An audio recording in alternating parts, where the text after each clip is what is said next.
गौरतलब है कि तुर्की के विदेश मंत्रालय के प्रवक्ता ने भी कश्मीर को लेकर कुछ इसी तरह की टिप्पणी की थी।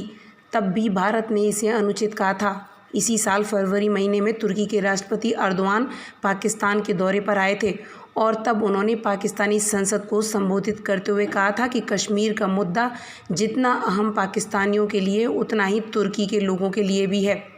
अर्दोआन ने एक बार फिर इसी बात को दोहराया है। उन्होंने कहा, हम लोग कश्मीर मुद्दे का समाधान संवाद, यूएन के प्रस्ताव और कश्मीर के लोगों की उम्मीदों के हिसाब से करने के पक्ष में हैं। एक बार फिर तुर्की के राष्ट्रपति रजब तैयब एर्दोआन ने कश्मीर मुद्दे को उठाया है। संयुक्त राष्ट्र महासभा में उन्हें फिर से कश्मीर की चिंता सताई। राष्ट्रपति एर्दोआन ने कहा कि कश्मीर संघर्ष दक्षिण एशिया में शांति और स्थिरता के लिहाज से काफ़ी अहम है।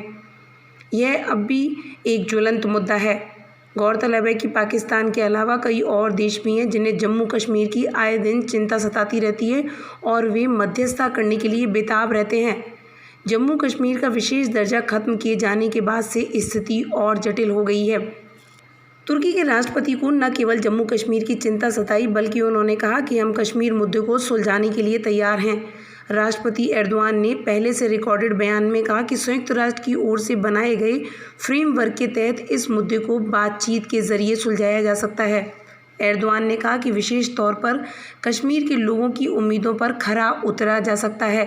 पिछले 1 साल से पाकिस्तान के साथ मिलकर तुर्की ने कई स्थानों पर जम्मू कश्मीर के मुद्दे को उठाया है।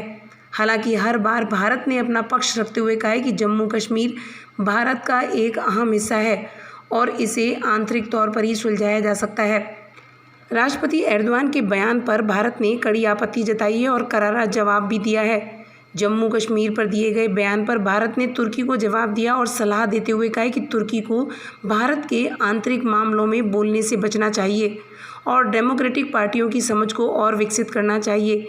भारत की तरफ से प्रतिनिधि टीएस त्रिमूर्ति ने कहा कि यह भारत के आंतरिक मामले में हस्तक्षेप है और ये भारत के लिए पूरी तरीके से अस्वीकार्य है।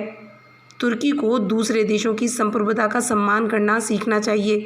कोई भी बयानबाजी करने से पहले इस बात को समझ लेना चाहिए कि वो उस मामले में बोलने का हकदार है या नहीं। टीएस त्रिमूर्ति ने कहा कि हमने केंद्र शासित प्रदेश जम्मू कश्मीर को लेकर तुर्की के राष्ट्रपति की ओर से किए गए बयान को सुना। यह भारत के आंतरिक मामलों में हस्तक्षेप है और इसे कतई स्वीकार नहीं किया जा सकता।